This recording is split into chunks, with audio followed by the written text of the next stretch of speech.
في فيلة عائلة الحاج جابر زواج محمد حوارات وميرفت قريبا.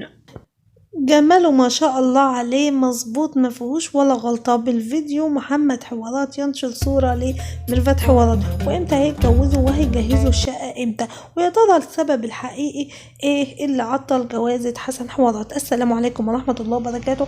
اللهم صل وسلم وبارك على سيدنا محمد. ازيكم عاملين ايه؟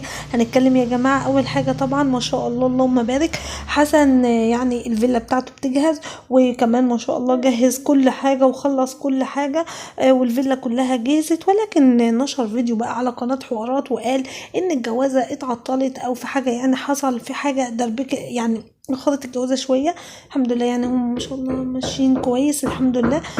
وهو السبب ان حسن في الامتحان ولسه بيكمل الكلية بتاعته، وهو بيقول ان هو في معهد نظم ادارية في شبرا. وكمان نشر فيديو امبارح وهو في الامتحان وقال سحبوا مننا الكارنيهات بقى عشان يمتحنونا وكده.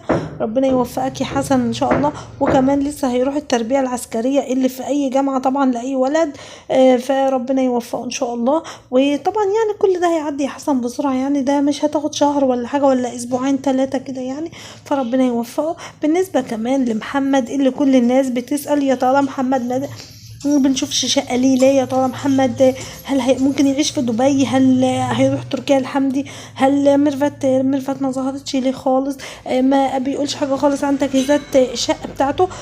طبعا هم احنا متعودين منهم كده يا جماعة على المفاجآت، فالمفاجآت لسه ما ظهرتش ونستنى كده وإن الله مع الصابرين.